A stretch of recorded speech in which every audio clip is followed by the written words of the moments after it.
মঞ্চে উপস্থিত সমস্ত রাজনৈতিক অরাজনৈতিক বিশিষ্ট নেতৃবৃন্দ, উপস্থিত শ্রদ্ধেয় ভদ্রমণ্ডলী এবং এবিপি আনন্দের এই সম্প্রচারের মধ্যে দিয়ে যে লাখো লাখো মানুষ আজকের এই সান্ধ্যকালীন অনুষ্ঠানটি শুনছেন, সবাইকে শুভ সন্ধ্যা জানাচ্ছি, নমস্কার জানাচ্ছি।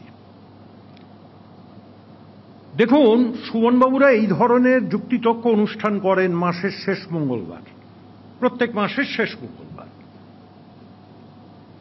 আজকেও শেষ মঙ্গলবার মাসের এই অনুষ্ঠান হচ্ছে এবং স্বভাবতই এখন পশ্চিমবাংলার রাজনৈতিক পরিস্থিতি একটাই আলোচনা সর্বত্র, যে সেটা হচ্ছে SIR, স্পেশাল ইন্টেন্সিভ রিভিশন, যেটা নিয়ে এতক্ষণ আলোচনা হচ্ছে। আমি চেষ্টা করব, দীর্ঘক্ষণ ধরে সভা চলছে, আমি ষষ্ঠ বক্তা, 6 নম্বর বক্তা।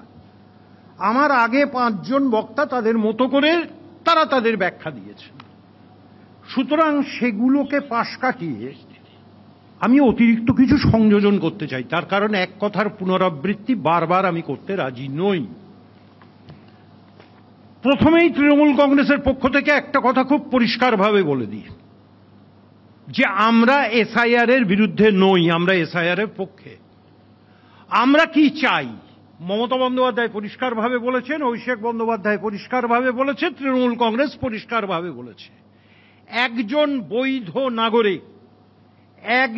বৈধ নাগরিকের নামও যেন ভোটার তালিকা থেকে বাদ না যায়। আমরা এইটুকুই চাই, যে মৃত ভোটার বাদ দিন, যদি বিদেশি খুঁজে পান বাদ দিন, নিশ্চিতভাবে যার বাসা বদল হয়েছে, ঠিকানা বদল হয়েছে, বাদ দিন। আমাদের তো কোনো আপত্তি নেই, এক জায়গায় নাম থাকুক। আপত্তিটা কোন জায়গায়, আমি ঠিক কোন দিক থেকে শুরু করব বুঝতে পারছি না। বরঞ্চ এরকমভাবে শুরু করি, গত 3 দিন আগে বিজেপির অর্থমন্ত্রী ভারতবর্ষের, নরেন্দ্র মোদীর ক্যাবিনেটের, নির্মলা সীতারামন, তার স্বামী কলকাতায় এলেন, কলকাতায় প্রেস কনফারেন্স করলেন, করে তিনি বলেছেন SIR সম্বন্ধে একটি কথা। সাংবাদিকদের বলেছেন, সুমনবাবুরাও তাদের চ্যানেলে অনুষ্ঠানটি দেখিয়েছেন, আমি সেখান থেকেই জেনেছি। তিনি বলেছেন ব্লাডলেস জেনোসাইড, রক্তপাতহীন গণহত্যা, নির্বাচন কমিশনের SIR। তৃণমূল কংগ্রেস বলছে না, মমতা বন্দ্যোপাধ্যায় বলছে না, বলছেন কে? নরেন্দ্র মোদীর সরকারের যিনি অর্থমন্ত্রী, তার স্বামী, নির্মলা সীতারামনের হাজব্যান্ড। কোনো উত্তর আছে? আমার বিজেপির পরে আরেকজন বক্তা আছে, পারলেও প্রশ্নের উত্তরটা দেবেন। আমরা বলছি না, কিন্তু আপনাদের অর্থমন্ত্রীর স্বামী এসে কলকাতায় বলছেন, উড়িয়ে দিন এক বাক্যে, বলে দিন মিথ্যে কথা বলছেন। তিনি তো অন্যায় বলেননি। আর সুমনবাবুদের ক্যাপশনটা কি? এখন উল্টো স্রোত, বাংলাদেশ, ইত্যাদি ইত্যাদি, ঠিকই লিখেছেন। তার মানে সুমনবাবু কি রবীন্দ্রনাথ ঠাকুরের সেই গান, শুধু যাওয়া আর আসা আর শুধু স্রোতে ভাষা? তাহলে ভারতবর্ষের বর্ডার সিকিউরিটি ফোর্স কি করছে সারা ভারতবর্ষ জুড়ে? সেটা তো কেন্দ্রীয় স্বরাষ্ট্র দপ্তরের আন্ডারে, অমিত শাহ মন্ত্রী, রোজ যিনি ঘুষপেটিয়া বলছেন। গতকালকেও গুজরাটে কোন একটা সভায় টেলিভিশনে দেখছিলাম যে তিনি ভুজে গেছেন গুজরাটের, সেখানেও গিয়ে ঘুষপেটিয়া বলছেন। তাহলে এই বাংলাদেশিগুলো এলো কি করে, যদি সত্যি এসে থাকে? আমি জানি না তারা সত্যি এসেছেন কিনা। তাহলে কি অমিত শাহ ঢুকিয়েছেন? আমার প্রশ্ন, নরেন্দ্র মোদী ঢুকিয়েছেন? বর্ডার সিকিউরিটি ফোর্স তো আপনাদের। তাহলে বলুন সুমনবাবু, না সব নাকি মমতা ব্যানার্জি, সব নাকি বাংলার সরকার, জমি দেয়নি, কাঁটাতার তৈরি করতে পারিনি। তাহলে পেহেলগাঁও কাঁটাতারটা দিতে পারেননি কেন অমিত শাহ? কেন পাকিস্তানি জঙ্গিরা অবাধে ভারতবর্ষে ঢুকে 27 জন নিরীহ ভারতবর্ষের মানুষকে খুন করে দিয়ে চলে গেল? উত্তরটা দেবেন দয়া করে নরেন্দ্র মোদী, অমিত শাহ, যারা ঘুষপেটিয়া স্লোগান তুলছেন। শুধু নির্বাচন বোঝে, আর কিচ্ছু বোঝে না। আমার প্রশ্ন, আমি তারিখ ধরে বলছি, সুমনবাবুকেই জিজ্ঞাসা করছি, যারা বিজেপির নেতৃবৃন্দ আছে তাদের জিজ্ঞাসা করছি, মানুষ আপনারা যারা শুনছেন তারা নিজের বিবেকের কাছে প্রশ্ন করুন তো, কথাগুলো ঠিক বলছি কিনা। এই মাসের 10 তারিখ, নভেম্বর মাসের 10 তারিখ কি ঘটেছিল? নরেন্দ্র মোদী যে বাড়িতে থাকেন তার থেকে 15 কিলোমিটার দূরে লালকেল্লা দিল্লির। অমিত শাহ যেখানে থাকেন সেখান থেকে 12 কিলোমিটার দূরে দিল্লির লালকেল্লা। অবাধে বিস্ফোরণ হলো, 9 জন মানুষ মরে গেলেন। বলে ও তো ভারতীয়, ওরা তো মরার জন্যই জন্মেছে, তাই তো। দিল্লির রাজধানী, প্রধানমন্ত্রীর বাসভবন, স্বরাষ্ট্রমন্ত্রীর বাসভবন থেকে 12 কিলোমিটারের মধ্যে বিস্ফোরণ। দায় কার? দায়িত্ব কার? প্রশ্ন করব না? ভারতবর্ষের মানুষ জানতে চাইবে না যে দায় কে নেবে? একটা স্টেটমেন্ট সুমনবাবু, আজ পর্যন্ত 10 তারিখে ঘটনা ঘটেছে, আজ 25 তারিখ অতিক্রান্ত, 15 দিন হয়ে গেছে। একটা বিবৃতি দিয়েছেন প্রধানমন্ত্রী দিল্লির ব্লাস্ট নিয়ে, লালকেল্লার ঘটনা নিয়ে একটা বিবৃতি এসছে স্বরাষ্ট্রমন্ত্রীর কাছ থেকে। জবাবটা চাইবে না ভারতবর্ষের মানুষ, বাংলার মানুষ? আর তুমি নরেন্দ্র মোদী ভারতবর্ষে বলে বেড়াচ্ছ জঙ্গলরাজ। নিজে তো জঙ্গলরাজ তৈরি করেছেন অমিত শাহের সঙ্গে নিয়ে সারা ভারতবর্ষ জুড়ে। জঙ্গলরাজ কার সৃষ্টি? পেহেলগাঁওটা জঙ্গলরাজ নয়? দিল্লির ঘটনা জঙ্গলরাজ নয়? পেহেলগাঁওয়ের ঘটনায় আজ পর্যন্ত একজন ইন্টেলিজেন্স ব্রাঞ্চের একজন অফিসার সাসপেন্ড হয়েছে, কৈফিয়ত দিয়েবেন? আইবি চিফ, তাকে এক্সটেনশন দিয়ে দেওয়া হয়েছে। যার তিরস্কৃত হওয়ার কথা, যার চাকরি যাওয়ার কথা, তার এক্সটেনশন হচ্ছে। সুশাসনের রাজত্ব, নরেন্দ্র মোদী অমিত শাহের রাজত্ব। আর বাংলায় এসে বলবে ঘুষপেটিয়া, সব জায়গায় বলবে ঘুষপেটিয়া। আরে ঘুষপেটিয়া যদি এসেই থাকে, অমিত শাহ দায়ী। বর্ডার সিকিউরিটি তো আপনার, আপনি পদত্যাগ করছেন না কেন? পেহেলগাঁওয়ের ঘটনার জন্য পদত্যাগ করেননি কেন? দিল্লির ঘটনার জন্য কেন পদত্যাগ করছেন না অমিত শাহ? জবাবটা দিন। আজ তো ভারতবর্ষটাকে বারুদের স্তূপের ওপর দাঁড় করিয়ে দিয়েছেন অপদার্থ স্বরাষ্ট্রমন্ত্রী। ওই জহরবাবু কিছুক্ষণ আগে বলতে গিয়ে মুখ ফসকে হয়তো একটা কথা বলে ফেলেছেন, আমি দেখলাম। ওখান থেকে কৌস্তব বাগচি ভীষণ চিৎকার করে উঠলেন। ঠিকই করেছেন, আপনি বিজেপি পার্টি করেন, বিজেপিকে ডিফেন্ড করছেন, আপনার নেতাকে ডিফেন্ড করছেন, বুঝতে পারি তার মানে। কিন্তু একথা তো সত্যি, তিনি সম্পূর্ণ অপদার্থ এবং ব্যর্থ। আমি অমিত শাহের কথা বলছি। তার তো পদত্যাগ করা উচিত, দেশের মানুষের কাছে কৈফিয়ত দেওয়া উচিত। আর তিনি এবং তার যিনি গুজু ভাই, গুজরাটি ভাই, তার নাম শ্রীযুক্ত নরেন্দ্র মোদী, দেশের প্রধানমন্ত্রী, আমারও প্রধানমন্ত্রী, তিনি সমর্থন করছেন, তিনিও নীরব। তাহলে বাংলাদেশি যদি এসেই থাকে, পশ্চিমবাংলা দায় কার? কে দায়ী?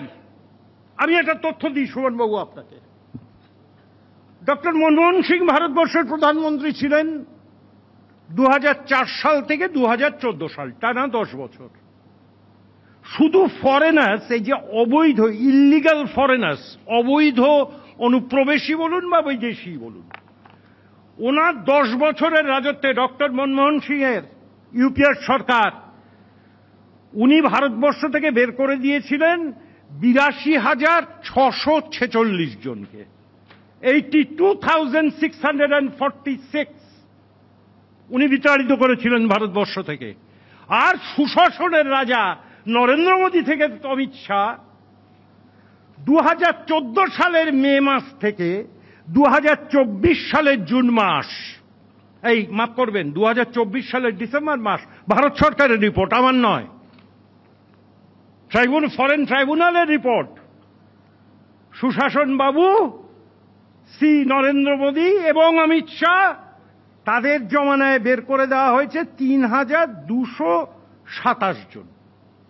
10 বছরের মনমোহন সিং এর সরকার বের করে দিয়েছে ভারতবর্ষ থেকে বিদেশি অবৈধ প্রবেশকারী 82,646। আর নরেন্দ্র মোদীর কর্মঠ সরকার 3,227 জন। তারা বলবেন ঘুষপেটিয়ার গল্প। মানব সুমনবাবু? কেউ মানবেন? উত্তর দিন। পশ্চিম বাংলাটা চাই। একটু আগে সুমনবাবু আপনি বলছিলেন না যে অন্য কিছু নিয়ে আপত্তি নেই, হঠাৎ 1 কোটি বাদ যাবে বলে দিচ্ছেন একজন 1 কোটি 20 লক্ষ বাদ দিতে হবে। এটা তো টার্গেট বেঁধে দেওয়া হচ্ছে নির্বাচন কমিশনকে। ওখানে আবারও বলছি, অমিত শাহের চাকর আমি, আপনার এই অনুষ্ঠানে এই নিয়ে 5 বার বলছি, অমিত শাহের চাকর জ্ঞানেশ কুমার, ওর সেক্রেটারি ছিল, তাকে বসানো হয়েছে নির্বাচন কমিশনার করে। অমিত শাহ তার প্রভু, সে যা নির্দেশ দেবে সে পালন করবে। এদের একটা হিসেব আছে জানেন সুমনবাবু, হিসেবটা হচ্ছে পশ্চিমবাংলায় পশ্চিমবাংলাটা চাই যে কোনো উপায় দখল করতে হবে। কেন নরেন্দ্র মোদী সব জায়গায় জিততে পারেন, পশ্চিমবাংলা কেন পারেন না? কেন বারবার 2016 সালে এসে মুখ থুবড়ে পড়েন মমতা ব্যানার্জির কাছে? কেন 2019 সালের লোকসভা নির্বাচনে মুখ থুবড়ে পড়েন? কেন 2021 সালে ওই নরেন্দ্র মোদী অমিত শাহরা বলেছিলেন আগলি বার 200 পার? কটায় থেমে গিয়েছিলেন? 77টা, 77। 2024 সাল কে বলেছিল আগলি বার 35 পার? লোকসভা নির্বাচন 42টা আসন পশ্চিমবাংলায়, 35টা পাবে। কতই থেমে গিয়েছিলেন? 12। ভারতবর্ষে সব রাজ্য জিতি, পশ্চিমবাংলায় ধাক্কা খাই। সুতরাং ঘুরপথে জ্ঞানেশ কুমারকে দিয়ে বাংলা দখল করতে হবে।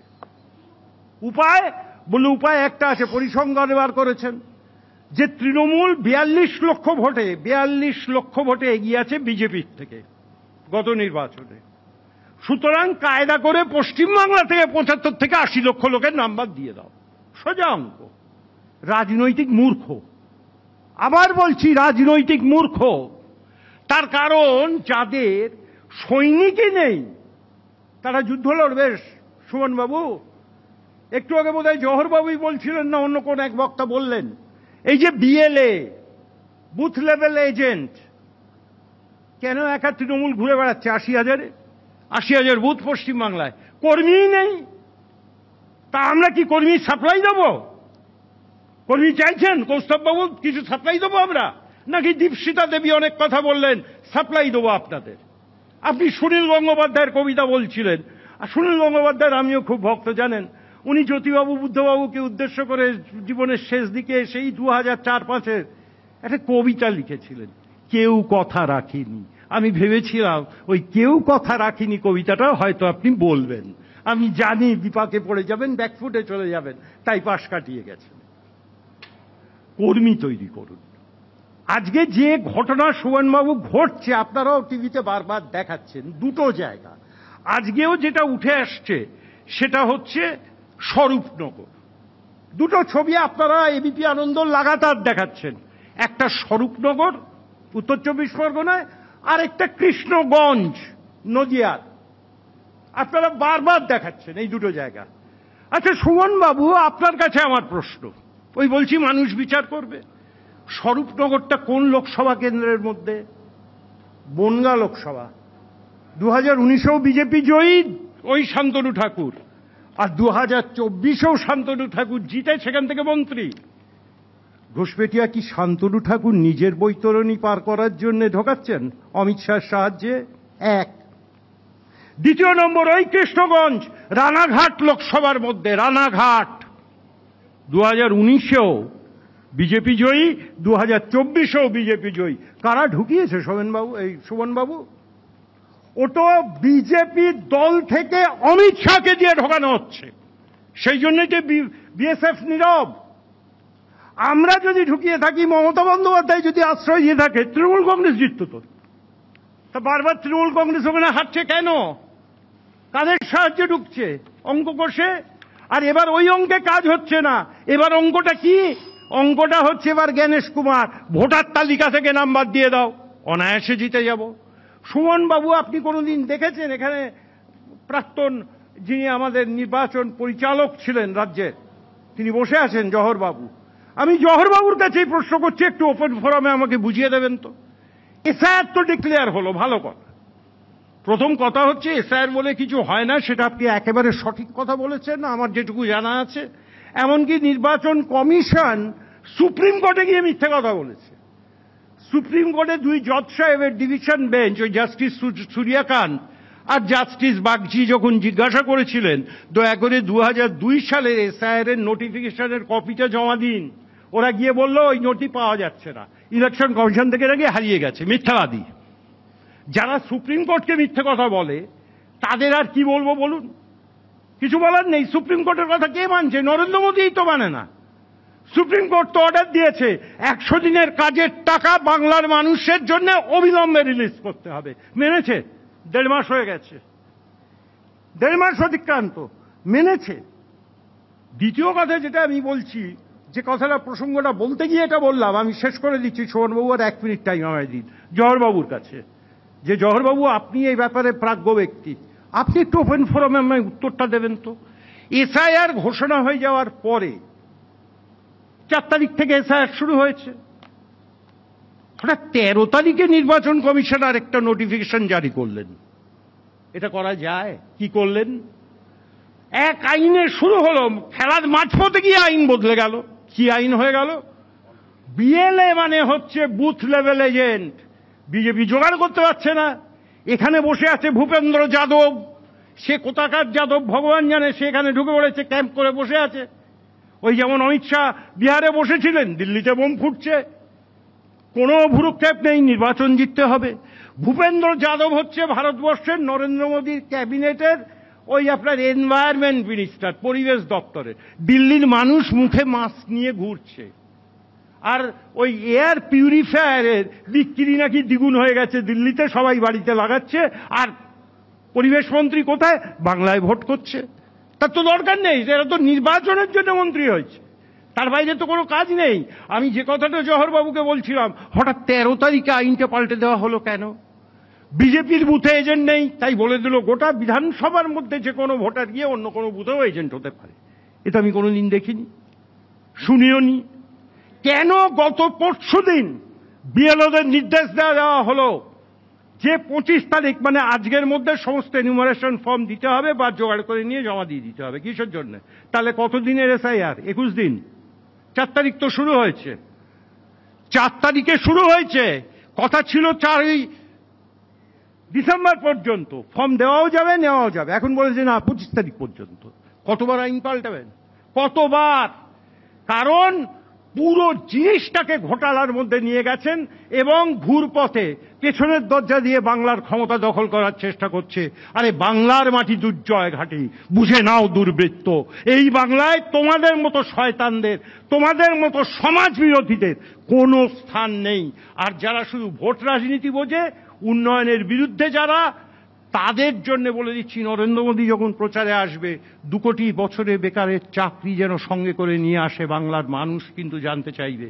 15 লক্ষ টাকা ব্যাংকে অ্যাকাউন্টে ঢুকেছে কিনা মানুষ জানতে চাইবে। সেন্ট্রাল গভর্নমেন্টের কতগুলো ইন্ডাস্ট্রি হয়েছে তার জবাব কিন্তু বাংলার মানুষকে দিতে হবে। একদিকে থাকবে মমতা বন্দ্যোপাধ্যায়ের উন্নয়ন, আরেকদিকে থাকবে বিজেপির কুৎসা। উন্নয়নের জয় হবে, কুৎসা আবার পরাজিত হবে বাংলার বুকে। সবাই ভালো থাকবেন, সবাই সুস্থ থাকবেন। ধন্যবাদ, নমস্কার। এবিপি আনন্দ, এগিয়ে থাকে, এগিয়ে রাখে।